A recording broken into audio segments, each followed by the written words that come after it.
नमस्कार साथियों, कैसे हैं आप सभी का हार्दिक स्वागत है इस डिजिटल मंच पर दोस्तों। और आज का जो वीडियो रहेगा दोस्तों वो सर्कुलेटरी सिस्टम को लेकर के रहेगा। इसमें हम पहले भी 2 वीडियो डाल चुके हैं जिसमें आप लगभग 30 क्वेश्चंस को लेकर हम डिस्कशन कर चुके हैं। जैसा कि दोस्तों आप जानते हैं, इस सीरीज में हम सभी एग्ज़ाम को ध्यान में रखते हुए, जितने भी एग्ज़ाम्स कॉम्पिटिटिव एग्ज़ाम्स हैं उनको ध्यान में रखते हुए हम topic wise P Y Qs को लेकर के हम चर्चा कर रहे हैं। इसमें जितने भी पी वाई क्यूज़ रहेंगे वो पी वाई क्यूज़ या प्रीवियस ईयर्स क्वेश्चंस रहने वाले हैं जो लगातार एग्जाम्स के अंदर पूछे जा रहे हैं। और यहाँ पर हम क्वेश्चन को बहुत ही गहराई से और विद कॉन्सेप्ट हम उसे समझने वाले हैं। तो चलिए स्टार्ट करते हैं। जैसा कि आप देख रहे हैं, टॉपिक है हमारा सर्कुलेटरी सिस्टम, जिसे बोला जाता है परिसंचरण तंत्र। और इस सर्कुलेटरी सिस्टम का क्वेश्चन नंबर 31 आपके सामने स्क्रीन पर है दोस्तों। क्वेश्चन है, इनमें से कौन सा ब्लड के जमने के लिए आवश्यक खनिज होता है। तो आपसे पूछा गया है वो कौन सा मिनरल है जो कि ब्लड क्लॉटिंग के लिए असेंशियल होता है। ब्लड क्लॉटिंग का मतलब है खून का थक्का बनाने के लिए असेंशियल यानी कि आवश्यक होता है, ज़रूरी होता है। दोस्तों हमें ये समझना पड़ेगा कि ब्लड का क्लॉट कैसे बनता है, किस तरीके से बनता है। तो आपको पता होना चाहिए, जब किसी व्यक्ति को चोट लगती है तो चोट लगने पर जो ब्लीडिंग होती है उस ब्लड का क्लॉट बनने में कुछ टाइम लगता है, कुछ समय लगता है। तो इसका क्लॉट जो बनता है, क्लॉट को बनने में जो समय लगता है उसे हम कहते हैं क्लॉटिंग टाइम। लेकिन जो ब्लड का क्लॉट बनता है, उस क्लॉट बनने के लिए कुछ ब्लड में प्रोटीन पाई जाती हैं। ब्लड में कुछ प्रोटीन होती हैं, जैसे ब्लड के अंदर होती है एक प्रोथ्रोम्बिन प्रोटीन। कौन सा प्रोटीन होता है दोस्तों? प्रोथ्रोम्बिन एक प्रोटीन होता है। इस प्रोथ्रोम्बिन प्रोटीन को थ्रोम्बिन के अंदर कन्वर्ट किया जाता है। प्रोथ्रोम्बिन प्रोटीन को किस में बदल दिया जाता है दोस्तों? थ्रोम्बिन प्रोटीन में बदल दिया जाता है। और इसके लिए कैल्शियम की आवश्यकता होती है। कैल्शियम एक मेटल है या आप इसे खनिज भी बोल सकते हैं। इसके अलावा दोस्तों ब्लड के अंदर एक प्रोटीन और होता है जिसका नाम है फाइब्रिनोजन। क्या नाम है दोस्तों? फाइब्रिनोजन है। और ये जो फाइब्रिनोजन होता है ये ब्लड में इनसॉल्युबल फॉर्म में होता है, ब्लड में सॉल्युबल फॉर्म में होता है, घुलनशील अवस्था में होता है। और इस फाइब्रिनोजन को बदल दिया जाता है फाइब्रिन में। फाइब्रिन जो होता है वो इनसॉल्युबल फॉर्म में होता है, इनसॉल्युबल फॉर्म में यानी कि अघुलनशील अवस्था में होता है, जिसकी वजह से खून कैसा हो जाता है? गाढ़ा हो जाता है। जी हाँ, जब ये इनसॉल्युबल फॉर्म में आता है तो ब्लड कैसा हो जाता है? गाढ़ा हो जाता है। तो फाइब्रिनोजन को फाइब्रिन में कन्वर्ट करना है तो इसके लिए जो थ्रोम्बिन होगा, थ्रोम्बिन क्या करता है? इसे एक्टिवेट करता है, फाइब्रिनोजन को फाइब्रिन में कन्वर्ट करता है। तो ये एक एंजाइम की तरह एक्ट करता है दोस्तों। किसकी तरह? एंजाइम की तरह। तो अगर आपसे एग्जाम में क्वेश्चन पूछे कि ब्लड का क्लॉट बनाने के लिए कौन सा एंजाइम आवश्यक होता है, तो आप कहेंगे थ्रोम्बिन एंजाइम या थ्रोम्बिनेज भी आप इसे कह सकते हैं, थ्रोम्बिन या थ्रोम्बिनेज एंजाइम। ठीक है। इसके अलावा अगर आपसे मिनरल या खनिज पूछा जाए तो आपका जवाब होगा कैल्शियम। और इसके अलावा अगर आपसे क्वेश्चन पूछा जाए विटामिन को लेकर, तो एक विटामिन होता है जो ब्लड का क्लॉट बनाने वाला, थक्का बनाने वाला विटामिन होता है, जिसे हम कहते हैं विटामिन के। तो ये पूरा प्रोसेस मैंने आपको बताया दोस्तों कि ब्लड का क्लॉट कैसे बनता है। तो यहाँ पर जो क्वेश्चन है वो कौन सा मिनरल है जो ब्लड का क्लॉट बनाने के लिए ज़रूरी होता है, तो इसका सही आंसर होगा दोस्तों कैल्शियम। अगला क्वेश्चन आपसे पूछा गया है कि ब्लड का क्लॉट बनाने के लिए कौन सा विटामिन ज़रूरी होता है। Which of the following vitamins is essential for blood clotting, यानी कि कौन सा विटामिन है जो ब्लड क्लॉटिंग के लिए एसेंशियल होता है। यहाँ पर जो पूछा गया है विटामिन पूछा गया है, तो इसका सही आंसर क्या हो जाएगा दोस्तों? विटामिन के। जी हाँ, विटामिन के जो होता है दोस्तों हमें पता होना चाहिए, विटामिन के ब्लड का क्लॉट बनाने में आवश्यक होता है या एसेंशियल होता है ब्लड क्लॉटिंग के लिए। क्योंकि ब्लड के अंदर 2 तरह की प्रोटीन होती है, एक होती है प्रोथ्रोम्बिन। जी हाँ, ये जो प्रोथ्रोम्बिन प्रोटीन होती है, इस प्रोथ्रोम्बिन प्रोटीन का जो सिंथेसिस होता है, संश्लेषण जिसे हम कहते हैं, इसका जो संश्लेषण होता है वो विटामिन के की उपस्थिति में होता है, विटामिन के की प्रेजेंस में होता है, उपस्थिति में होता है। और इसका सिंथेसिस किया जाता है लीवर के द्वारा। जी हाँ, तो इसका मतलब ये हुआ विटामिन के की वजह से ही लीवर क्या करता है? इस प्रोथ्रोम्बिन को बनाता है, जो कि ब्लड का क्लॉट बनाने में हेल्प करता है। अगला क्वेश्चन है दोस्तों, इनमें से कौन सी ब्लड कॉर्पस सेल है? ब्लड कॉर्पस सेल यानी कि रक्त कणिका जिसे हम कहते हैं, जो ब्लड क्लॉटिंग के लिए क्या होती है? असेंशियल होती है। देखिए दोस्तों 3 क्वेश्चन बने आपके लिए। अगर मिनरल आपसे पूछ रहा है तो आपका आंसर कैल्शियम है। विटामिन अगर आपसे पूछ रहा है तो आपका आंसर के है। और अगर आपसे कुछ क्वेश्चन पूछ रहा है कि वो कौन सी ब्लड कॉर्पस सेल्स हैं जो ब्लड का क्लॉट बनाने के लिए ज़रूरी होती हैं, तो हमें पता होना चाहिए प्लेटलेट्स। जी हाँ, जो प्लेटलेट्स होती हैं वो ब्लड का क्लॉट बनाने के लिए आवश्यक होती हैं, और इन्हीं प्लेटलेट्स को हम थ्रोम्बोसाइट भी कहते हैं। क्या कहते हैं दोस्तों? इन्हें हम थ्रोम्बोसाइट कहते हैं। अगर ऑप्शन में प्लेटलेट्स नहीं होगा तो थ्रोम्बोसाइट भी होगा। आप सभी को पता होना चाहिए ब्लड के अंदर 3 तरह की ब्लड कॉर्पस सेल्स होती हैं। ब्लड कॉर्पस सेल्स जो होती हैं दोस्तों वो 3 तरह की होती हैं। कौन कौन सी होती हैं? एक होती हैं आरबीसी, और आरबीसी को हम क्या कहते हैं? एरिथ्रोसाइट कहते हैं। एरिथ्रोसाइट यानी आरबीसी को कहते हैं। और आरबीसी एरिथ्रोसाइट का जो फंक्शन होता है वो ऑक्सीजन और कार्बन डाइऑक्साइड का ट्रांसपोर्टेशन या परिवहन होता है। इसके अलावा ब्लड के अंदर पाई जाती हैं डब्ल्यूबीसी। डब्ल्यूबीसी को हम कहते हैं ल्यूकोसाइट। ल्यूकोसाइट का जो कार्य होता है वो क्या होता है? इम्यून सिस्टम या प्रतिरक्षा तंत्र बनाना। और एक होती हैं ब्लड के अंदर प्लेटलेट्स, और ये प्लेटलेट्स जो होती हैं इन्हीं को हम क्या कहते हैं? इन्हीं को हम कहते हैं थ्रोम्बोसाइट, जो ब्लड का क्लॉट बनाने में हेल्प करती हैं। तो इसका सही आंसर होगा दोस्तों प्लेटलेट्स। अगला क्वेश्चन दोस्तों, आपसे क्वेश्चन पूछा गया है कि हीमोग्लोबिन में कौन सा प्रोटीन पाया जाता है? जी हाँ, कौन सा प्रोटीन प्रेजेंट होता है किसमें? हीमोग्लोबिन में। हम सभी जानते हैं जैसा कि दोस्तों कि जो ब्लड होता है, ब्लड के अंदर क्या होता है? आरबीसीज होती हैं, और आरबीसीज के अंदर एक प्रोटीन पाया जाता है जिसे हम क्या कहते हैं? जिसे हम कहते हैं हीमोग्लोबिन। जी हाँ, हीमोग्लोबिन। अगर आप देखें हीमोग्लोबिन इसके 2 हिस्से करते हैं, हीम प्लस ग्लोबिन। एक है इसमें दोस्तों क्या? हीम। हीम का मतलब होता है इसमें आयरन पार्ट होता है। आयरन जो होता है इसमें Fe+2 की फॉर्म में होता है। और दूसरा पॉइंट है इसमें ग्लोबिन। जी हाँ, ग्लोबिन क्या है दोस्तों? इसमें ग्लोबिन होता है प्रोटीन। जी हाँ, ग्लोबिन होता है प्रोटीन, और ये लगभग 95% यानी 95% तक होता है। तो इसका मतलब ये हुआ कि हीमोग्लोबिन में जो प्रोटीन है वो ग्लोबिन है। और मेटल या आयरन कौन सा है? मेटल कौन सा है? आयरन है, लोहा है। तो क्वेश्चन अगर आपसे पूछा जाए कि हीमोग्लोबिन कौन सी मेटल से बना है, तो आप कहेंगे आयरन से। इसलिए हमें आयरन चाहिए। डॉक्टर सलाह देता है हरी सब्जियां खाने के लिए, अनार खाने के लिए, एप्पल खाने के लिए, क्योंकि इनके अंदर आयरन भरपूर मात्रा में पाया जाता है, जिससे हीमोग्लोबिन यानी ब्लड बनता है।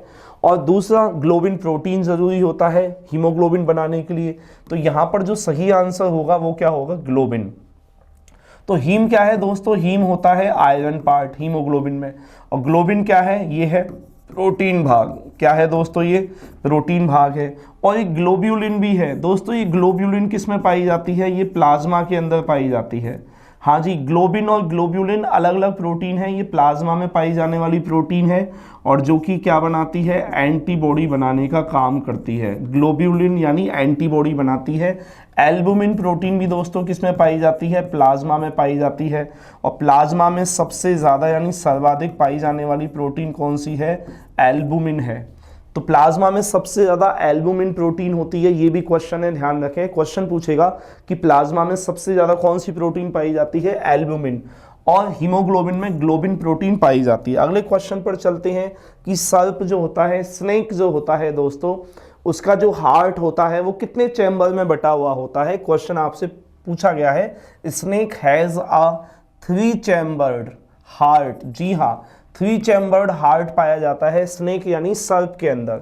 जी हाँ, अब मेरा आपसे क्वेश्चन है दोस्तों, जो सर्प होता है, सबसे बड़ा सर्प आपको बताना है। जी हाँ, लार्जेस्ट स्नेक आपको बताना है। जी हाँ दोस्तों, मेरा क्वेश्चन है आपके लिए, लार्जेस्ट स्नेक क्या है बताइए? सबसे बड़ा सर्प कौन सा है? तो सबसे बड़ा जो सर्प होता है दोस्तों उसका नाम है पाइथन। जी हाँ, क्या है? पाइथन है। और पाइथन को ही हम क्या कहते हैं? अजगर कहते हैं। जी हाँ, पाइथन को ही हम क्या कहते हैं? अजगर कहते हैं। तो बताइए अजगर का जो हार्ट होता है वो कितने चैम्बर में बटा हुआ होता है? तो आप कहेंगे 3 चैम्बर में, क्योंकि जो स्नेक होते हैं, सर्प जो होते हैं, जी हाँ, जो सर्प होते हैं उनका हार्ट या हृदय होता है 3 कक्षीय, जिसमें 2 होते हैं एट्रियम जिसे हम क्या कहते हैं दोस्तों? आलिंद कहते हैं। और एक क्या पाया जाता है इसमें? वेंट्रिकल। एक इसमें क्या होता है? वेंट्रिकल, जिसे हम क्या कहते हैं? निलय कहते हैं। तो 2 आलिंद 1 निलय इसमें पाया जाता है। अगला क्वेश्चन आपसे पूछा गया है, जो लिजर्ड होती है, छिपकली जिसे हम कहते हैं, इसका हार्ट कितना चैम्बर्ड होता है? तो इसका हार्ट भी दोस्तों 3 चैम्बर्ड होता है, 3 कक्षीय होता है। तो मेरा क्वेश्चन है दोस्तों आपसे कि सबसे बड़ी छिपकली कौन सी है? लार्जेस्ट लिजर्ड बताइए दोस्तों। जी हाँ, क्वेश्चन है आपके लिए, लार्जेस्ट लिजर्ड कौन सी होती है? ये सब आए हुए क्वेश्चन हैं एसएससी एग्जाम में। लार्जेस्ट लिजर्ड अगर आपसे पूछता है तो आपका आंसर होगा मॉनिटर। जी हाँ, क्या आंसर होगा आपका? मॉनिटर। ये सबसे बड़ी छिपकली होती है, लार्जेस्ट लिजर्ड होती है। छिपकली का जो हार्ट होता है वो कैसा होता है? वो 3 चैम्बर्ड होता है। देखिए दोस्तों, मैं आपको एक तरीका बताता हूँ, एक ट्रिक बताता हूँ आपको, एक मज़ेदार ट्रिक है, इससे बाहर क्वेश्चन जाता ही नहीं है। आप याद कर लेना परम। क्या याद करेंगे आप लोग? परम याद करेंगे। अब आपके दिमाग में आएगा सर ये परम क्या है? देखिए, परम का मतलब होता है, यहाँ पर परम का मतलब होता है प्रीसीज क्लास। जी हाँ, कौन सी क्लास बताइए? प्रीसीज क्लास। और मैं कहूँगा प्रीसीज क्लास का मतलब है इसमें सारी मछलियाँ आ जाती हैं, सारी फिशेज, यानी कि सारी मछलियाँ प्रीसीज क्लास में आती हैं। ए से आप याद कर लेना दोस्तों एम्फीबियंस। क्या याद करेंगे आप लोग? एम्फीबियंस या उभयचर। इसमें आते हैं फ्रॉग यानी कि मेंढक वगैरह। और आर का मतलब दोस्तों आप याद करेंगे रेप्टाइल्स। क्या याद करेंगे? रेप्टाइल्स। इसमें आते हैं स्नेक यानी सर्प। इसके अलावा इसमें आते हैं लेजर्ड यानी छिपकली। इसके अलावा इसमें आते हैं क्रोकोडाइल, एलिगेटर, ये सब इसके अंदर आते हैं। और ए से आप याद करेंगे दोस्तों एवीज क्लास, जिसमें सारे पक्षी आ जाते हैं, सारे बर्ड्स आ जाते हैं। और एम से आप याद कर लेना मैमल्स। मैमल्स का मतलब स्तनधारी से है। तो इनका दिल या हार्ट कैसा होता है? आप ऐसे याद रखें, इसका होता है 2 चैम्बर्ड। प्रीसीज क्लास का होता है 2 चैम्बर्ड हार्ट। एम्फीबियंस का 3 चैम्बर्ड यानी 3 कक्षीय। और रेप्टाइल्स का 3 और 4 होता है। जी हाँ, रेप्टाइल्स में जो क्रोकोडाइल होता है इसका 4 चैम्बर्ड होता है, बाकी स्नेक का 3 चैम्बर्ड होता है, लिजर्ड का भी 3 चैम्बर्ड होता है। पक्षियों का हार्ट हमेशा याद रखना 4 चैम्बर्ड होता है। और मैमल्स का भी 4 कक्षीय यानी 4 चैम्बर्ड होता है। इससे बाहर क्वेश्चन कभी एग्जाम में जाता नहीं है दोस्तों। अगले क्वेश्चन की तरफ चलते हैं। अगला क्वेश्चन आपसे पूछा गया है कि आरबीसी का कब्रिस्तान या ग्रेवयार्ड किसे कहते हैं? जी हाँ, आरबीसी का कब्रिस्तान का मतलब क्या है, इसे आप समझें। जैसे आप जानते हैं किसी इंसान की डेथ होती है तो उस डेड बॉडी को धर्म के अनुसार या तो हम शमशान घाट लेके जाते हैं या कब्रिस्तान लेके जाते हैं। शमशान और कब्रिस्तान ले जाने का मतलब है उस डेड बॉडी को डिस्ट्रॉयड करना, नष्ट करना, रफा दफा कर देना। ठीक वैसे ही जो ओल्ड आरबीसीज होती हैं, ओल्ड आरबीसीज का मतलब जो पुरानी आरबीसीज होती हैं जिनका जीवन काल होता है 120 दिन का, 120 दिन का जीवन काल यानी लाइफ स्पेन जिसे हम कहते हैं, उसको पूरा करने के बाद में ये आरबीसीज को कहाँ नष्ट किया जाता है? इसे नष्ट किया जाता है स्प्लीन। स्प्लीन जिसे हम क्या कहते हैं दोस्तों? प्लीहा कहते हैं। तो याद रखना जो ओल्ड आरबीसीज होती हैं वो कहाँ जाके नष्ट होती हैं? वो प्लीहा यानी तिल्ली बोला जाता है ऐसे हिंदी में। तो स्प्लीन यानी तिल्ली को हम कहते हैं ग्रेवयार्ड ऑफ आरबीसीज, यानी ओल्ड आरबीसीज यहीं आकर के नष्ट होती हैं। अगले क्वेश्चन की तरफ चलते हैं। मानव शरीर में सबसे बड़ी धमनियों को क्या कहा जाता है? जी हाँ, what are the largest arteries? सबसे बड़ी आर्टरी की बात कर रहा है। लार्जेस्ट आर्टरी आपको बतानी है दोस्तों। लार्जेस्ट आर्टरी यानी सबसे बड़ी धमनी जो होती है उसका नाम क्या है? एओर्टा है। एओर्टा यानी कि जिसे हम कहते हैं महाधमनी। तो ये पॉइंट आपको दोस्तों याद रखना पड़ेगा कि सबसे बड़ी धमनी कौन सी है, हमारे शरीर में लार्जेस्ट आर्टरी कौन सी है। तो आंसर हो जाएगा एओर्टा यानी कि महाधमनी जिसे बोला जाता है। निम्नलिखित में से कौन सा विकल्प आरबीसी के बारे में सत्य नहीं है? जी हाँ, which of the following statements about RBCs is not true? यानी कौन सा सत्य कथन नहीं है, ये आपको देखना है। क्वेश्चन है कि आरबीसी अमीबा के समान होती है। Shape is like an amoeba. जी हाँ, अमीबा के समान होती है क्या? नहीं। जी हाँ, तो मेरे हिसाब से कौन सा स्टेटमेंट क्वेश्चन पूछा गया है सही नहीं है? क्या ये सही है? क्या ये सही नहीं है? इसका मतलब मेरे हिसाब से यही आंसर हो सकता है। और देखते हैं इनकी जो लंबाई होती है, लंबाई की जगह इसका साइज होना चाहिए था, कोई नहीं, क्योंकि एग्जाम में क्वेश्चन इसी तरीके से आया है और कुछ सिली मिस्टेक्स भी होती हैं। इसका मतलब हमें इसका साइज देखना है। 7.5 माइक्रोमीटर, ये सही है। जी हाँ, आरबीसी का जो साइज होता है वो 7.5 माइक्रोमीटर होता है। ऑक्सीजन और कार्बन डाइऑक्साइड का परिवहन या ट्रांसपोर्टेशन करती है, बिल्कुल सही बात है, आरबीसीज का ये फंक्शन होता है। ठीक है, आरबीसीज की गणना हेमेटोसाइटोमीटर नामक इंस्ट्रूमेंट से की जाती है, बिल्कुल सही है जी। ब्लड में आरबीसीज की जो संख्या होती है उसे डिटरमाइन किया जाता है हेमेटोसाइटोमीटर के द्वारा, हेमेटोसाइटोमीटर के द्वारा किया जाता है। तीनों स्टेटमेंट सही हैं और जो स्टेटमेंट गलत है वो क्या है दोस्तों, वो है पहला। तो इसका सही आंसर होगा ए ऑप्शन इसका सही आंसर है। ये स्टेटमेंट बिल्कुल भी सही नहीं है। आरबीसी जो होती हैं वो कैसी होती हैं दोस्तों, वो होती हैं बाइकॉनकेव। जी हाँ, बाइकॉनकेव या इसे हम कह सकते हैं सर्क्यूलर। जी हाँ, ये सर्क्यूलर होती हैं, बाइकॉनकेव होती हैं, कैसी आकृति यानी शेप में ये ऐसी होती हैं। अमीबा के समान होती हैं दोस्तों WBC। जी हाँ, अमीबा के समान जो होती हैं ना, ये होती हैं अनियमित आकृति की। कैसी आकृति की होती हैं, अनियमित आकृति की होती हैं, इरेगुलर शेप की होती हैं।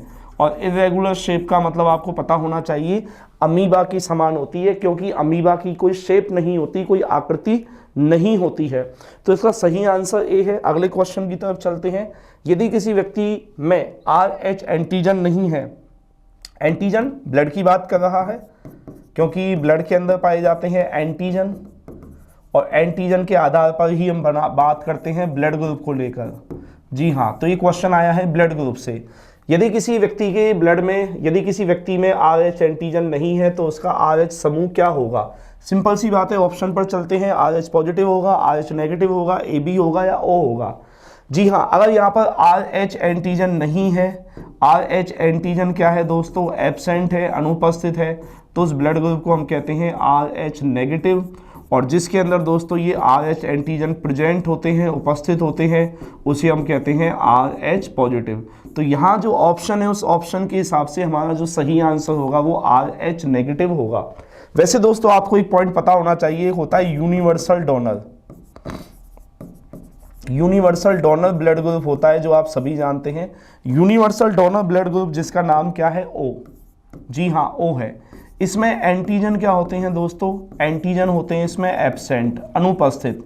ना तो इसमें A एंटीजन होता है, जी हाँ, ना तो इसमें A एंटीजन होता है, और ना ही इसमें B एंटीजन होता है, और ना ही दोस्तों इसमें RH एंटीजन होता है। तो ऐसा व्यक्ति जिसका ब्लड ग्रुप क्या है, बताइए, जिसका ब्लड ग्रुप क्या है दोस्तों, O नेगेटिव है। जी हाँ, O नेगेटिव का मतलब इसमें RH एंटीजन भी नहीं है, O नेगेटिव है।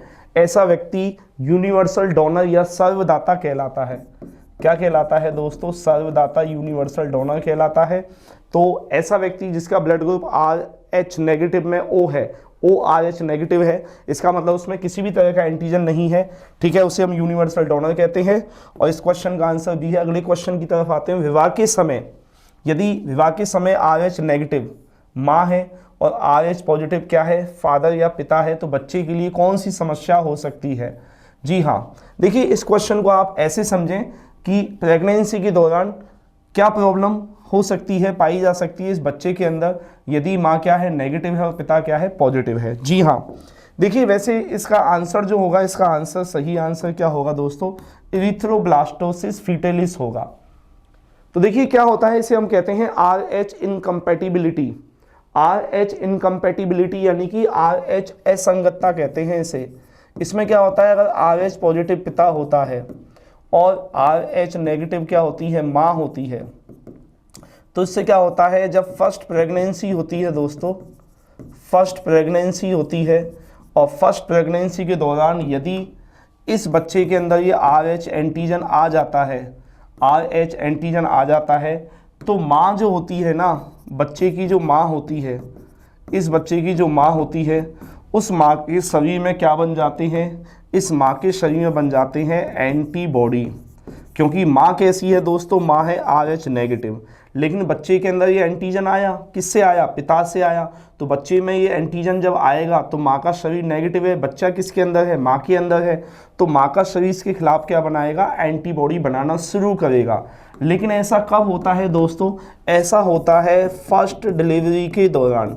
फर्स्ट डिलीवरी के दौरान ऐसा होता है यानी कि पहला बच्चा जब पैदा हो जाता है तो पैदा होने के बाद में जब बच्चा पैदा होता है तो प्लेसेंटा टूटती है। प्लेसेंटा के टूटने से जो ब्लड होता है वो माँ के शरीर में आता है, या एंटीजन माँ के शरीर में पहुँचते हैं, और माँ का शरीर क्या है, नेगेटिव ब्लड ग्रुप का है, तो माँ का शरीर क्या करता है, एंटीबॉडीज बनाना शुरू करता है। लेकिन ये कब होता है, फर्स्ट डिलीवरी के बाद ही ऐसा होता है। तो सेकंड प्रेगनेंसी में क्या होता है दोस्तों, जब भी भविष्य में सेकंड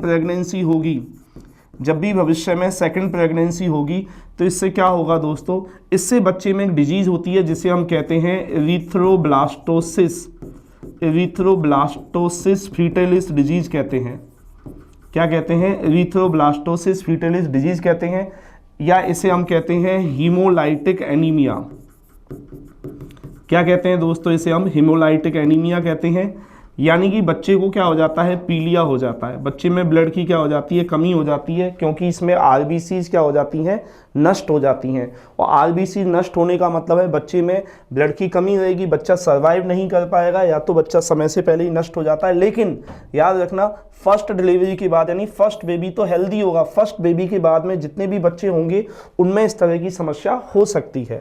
तो अगले क्वेश्चन पर आते हैं दोस्तों। अगला क्वेश्चन है, मानव हृदय में कितने वॉल्व होते हैं। तो मानव हृदय में होते हैं 4 वॉल्व। कितने वॉल्व होते हैं, 4 यानी 4 होते हैं। 4 होते हैं, मैंने आपको बताया जो मैमल्स होते हैं, मैमल्स का मतलब होता है दोस्तों स्तनधारी, मैमल्स का मतलब होता है स्तनधारी, और इसमें होता है 4 चैम्बर्ड हार्ट।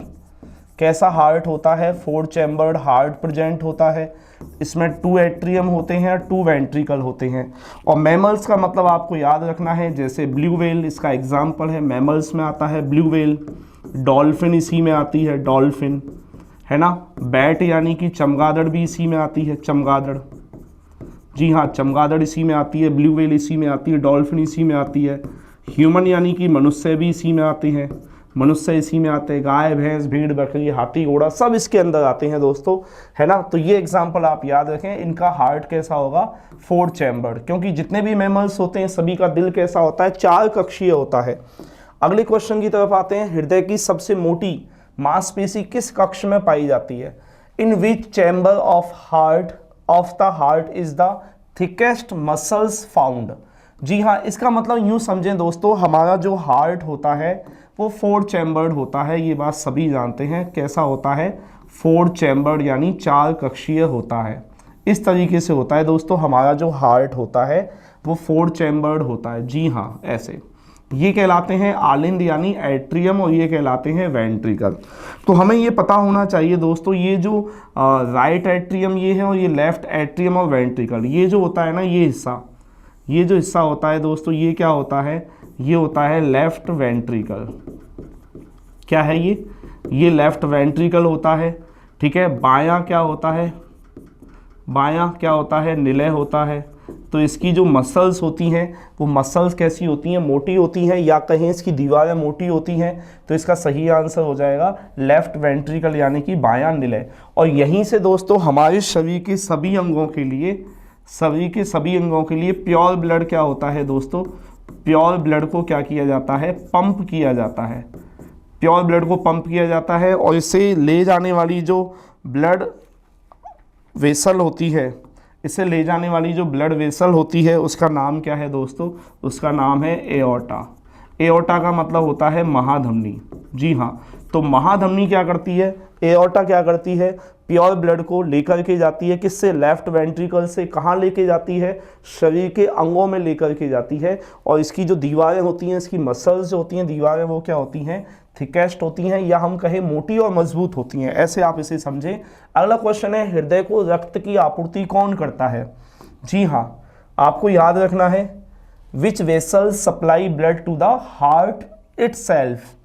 यानी वेसल का मतलब, वेसल्स यानी कि होती हैं इसमें आर्टरी और क्या आती हैं, वेन्स भी आती हैं। तो आपको याद रखना है, जो कोरोनरी आर्टरीज होती हैं ना दोस्तों, कोरोनरी आर्टरीज जो होती हैं वो क्या करती हैं, हार्ट को ब्लड की सप्लाई करती हैं। कोरोनरी धमनियाँ जो होती हैं वो क्या करती हैं दोस्तों, हार्ट को ब्लड की सप्लाई करती हैं। कौन सा वाल्व हृदय के बाएं आलिंद और बाएं निलय में, जी हाँ, बायां मतलब होता है लेफ्ट, जी हाँ, लेफ्ट एट्रियम और वेंट्रिकल के बीच में पाया जाता है। Which valve is present between the left atrium and left ventricle. जी हाँ, left atrium and left ventricle. तो देखिए आप इसे समझें, हमारा जो हार्ट होता है वो कुछ इस तरीके से होता है। अभी मैंने आपको बताया इसमें कितने चैम्बर होते हैं, 4 चैम्बर होते हैं। ये हमने 4 चैम्बर बनाए दोस्तों, 4 चैम्बर बनाए हमने। और ये जो चैम्बर हैं यहाँ पर आपको पता होना चाहिए, ये है एट्रियम या आलिंद, और ये है वेंट्रिकल यानी निलय। ये होता है राइट एट्रियम राइट वेंट्रिकल, ये होता है लेफ्ट एट्रियम लेफ्ट वेंट्रिकल। ये जो राइट एट्रियम और वेंट्रिकल होता है ना, दायां आलिंद और निलय, इनके बीच में होता है 3 फोल्ड वाला एक वॉल्व, जिसे हम कहते हैं ट्राइकस्पिड। ट्राइकस्पिड वॉल्व कहते हैं इसे, हिंदी में बोलते हैं दोस्तों त्रिवलनीय कपाट। कौन सा कपाट कहते हैं? त्रिवलनीय कपाट, क्योंकि 3 फोल्ड हैं इसमें, 3 क्या हैं, उभार हैं इसमें। और यहाँ पर जो वॉल्व होता है इसे हम कहते हैं बाइकस्पिड। क्या कहते हैं दोस्तों? इसे हम बाइकस्पिड वॉल्व कहते हैं। इसे हम कहते हैं द्विवलनीय कपाट। जी हाँ, बाइकस्पिड यानी कि बाईं ओर है, बायां, बाईं ओर। क्वेश्चन में बायां ही पूछा गया है, लेफ्ट साइड का ही पूछा गया है, तो इसका मतलब यहाँ पर होगा बाइकस्पिड। और दोस्तों याद रखना है, ये जो बाइकस्पिड होता है ना, ऐसे याद करें, बाइकस्पिड वॉल्व होता है बाईं ओर। किधर होता है? बाईं ओर होता है, बाईं ओर होता है। तो बाईं जो एट्रियम और वेंट्रिकल है इसके बीच में होता है। और इसी बाइकस्पिड वॉल्व को दोस्तों हम मिट्रल वॉल्व भी कहते हैं। इसका एक नाम और है जिसे मिट्रल वॉल्व कहते हैं। तो यह ऑप्शन में दोनों है, मिट्रल वॉल्व और बाइकस्पिड वॉल्व। इसका मतलब इसका सही आंसर यही होगा। और अगर आपसे राइट एट्रियम और वेंट्रिकल के बीच में पूछा जाता है तो आंसर हो जाएगा ट्राइकस्पिड वॉल्व। टोटल वॉल्व कितने होते हैं हार्ट में, ये आपके लिए क्वेश्चन है। अगली क्लास में हम इसे डिस्कस करेंगे, तब तक आप सोचें इसका सही आंसर क्या होगा। तो आज के लिए दोस्तों आपको ये सेशन कैसा लगा? अगर आपको ये सेशन अच्छा लगा है, अगर आपको लगा है कि इस क्लास से आपने बहुत कुछ सीखा है, आपके डाउट्स क्लियर हुए हैं, तो इस वीडियो को लाइक ज़रूर करें, शेयर करें। Thank you.